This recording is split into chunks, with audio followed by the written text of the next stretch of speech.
오늘은 자습서 12쪽 먼저 향가의 개념과 특징을 보겠습니다. 향가는 음과 훈, 여기서 훈은 뜻을 말합니다. 한자의 음과 훈을 빌린 향찰로 쓴 신라시대 때 노래입니다. 현존하는 향가의 작가는 주로 당시 상류층이었던 승려와 화랑인데요. 향찰 표기를 위해서는 한자를 알아야 했습니다. 문자 생활은 귀족들의 전유물이었죠.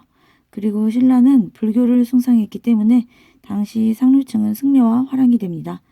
여기에서 하나 더 첨가하자면 향찰 표기는 어간과 같은 실질 형태소는 한자의 뜻을, 어미, 조사와 같은 형식 형태소는 한자의 음을 빌려 우리말의 어순으로 표현했다는 것을 기억해야 합니다.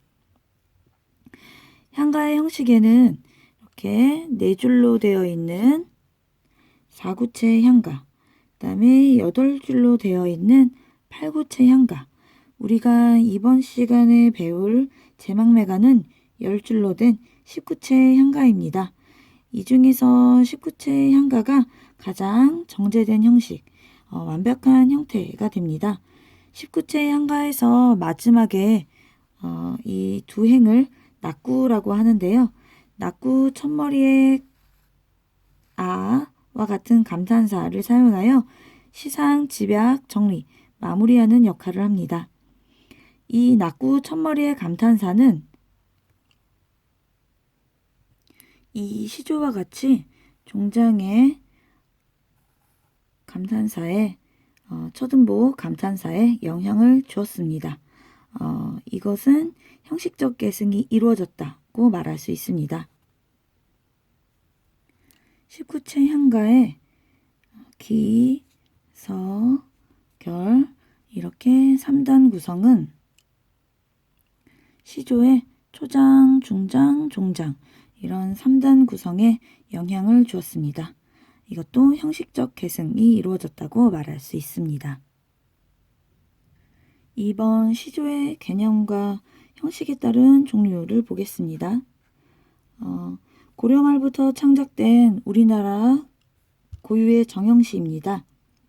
조선시대에 가장 활발하게 창작되었고 오늘날까지도 현대시조라는 이름으로 창작되고 있습니다. 고려 말에서 조선 초 주로 사대부 양반계층에서 창작되었습니다. 주제적인 측면도 유교적이거나 자연친화의 내용, 평시조의 형식이 주로 창작되었습니다. 후기에 이르러 사설시조가 등장하면서 서민계층까지 향유층이 확대됩니다. 그래서 주제적 측면으로 보면 사랑 얘기나 평범한 일상, 양반에 대한 비판 등을 다루고 있습니다.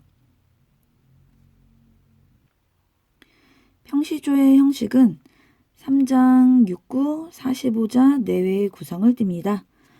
초장, 중장, 종장, 글자 수가 3개, 4개 또는 4개, 4개 해서 3, 4조 또는 4, 4조 한 행이 4번 걸어간다 라고 해서 사음보의 율격을 띠고 있습니다. 종장의 첫 음보는 언제나 3글자로 글자 수를 고정해야 합니다. 평시조에서 중장 이상이 약간 길어지는 게 어시조, 평시조에서 중장이나 종장이 길게 늘어지는 이 시조와 같은 것이 사설시조입니다.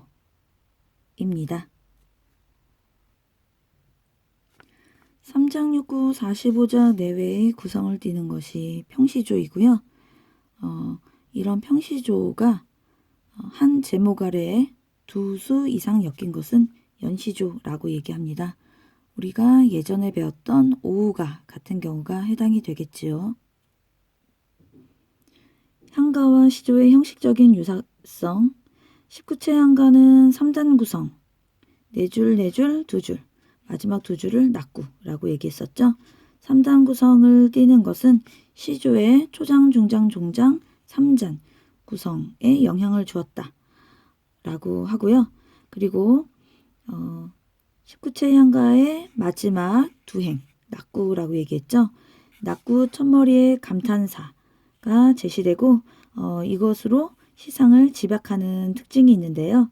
이것은 시조의 종장의 첫머리에 감탄사가 온다는 점에서 이 두 가지는 형식적인 유사성을 띈다. 즉 형식적으로 계승했다 라고 얘기합니다.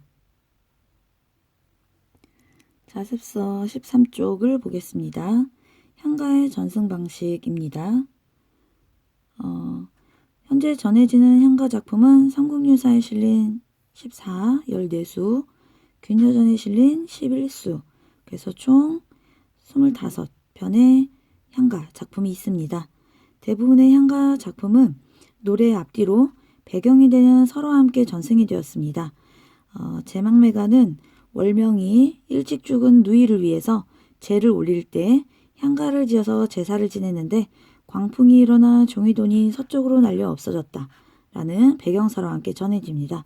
여기에서 서쪽은 서방정토, 극락세계, 극락정토라고도 얘기를 하는데요. 불교에서 멀리 서쪽에 있다고 말하는 하나의 이상향을 얘기합니다. 밑에 향가의 형식과 작품, 시조의 경향, 사대부의 시조, 기녀시조 같은 경우는 앞에서 설명했습니다. 한번 읽고 정리해 주세요. 오른쪽 제지학습을 보겠습니다. 제망매가는 월명사 작가이고요. 19채 향가에 해당합니다. 주제는 죽은 누이에 대한 추모이고요. 그 다음 시조, 이 몸이 죽어가서 시조는 성산문.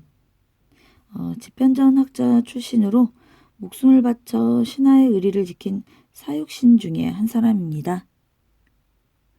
예전에 뿌리 깊은 나무라는 드라마가 있었는데 송중기와 한석규 배우가 세종으로 나와 한글을 창제, 반포하는 과정이 나오는 드라마인데요. 여기에 성산문의 젊은 시절 모습이 등장합니다. 뿌리 깊은 나무 시나리오는 천재 문학 교과서에도 나오고 모의고사 수능특강에도 나왔습니다.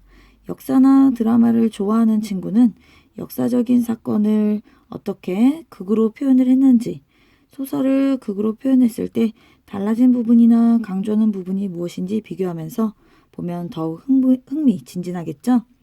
저는 성산문이라는 인물을 드라마에서 처음 보게 되어 무척 기뻤답니다. 지조인은 충신의 집현전 학자가 정말로 저렇게 생겼을 것 같아서 더 좋았던 것 같은데요. 드라마나 영화에서 성산문이라는 인물이 나온 것을 아는 친구는 제보해 주세요. 다시 본론으로 들어가서 이 시조는 자문자답의 형식으로 죽어서도 변할 수 없는 굳은 절개를 얘기하고 있는 시조입니다. 동짓달 기나긴 밤을은 유명한 시죠. 많은 친구들도 알고 있을 테고요. 님에 대한 사랑과 그리움을 말하고 있는 황진이의 시조입니다. 이제부터 이 세 편을 차례대로 보겠습니다.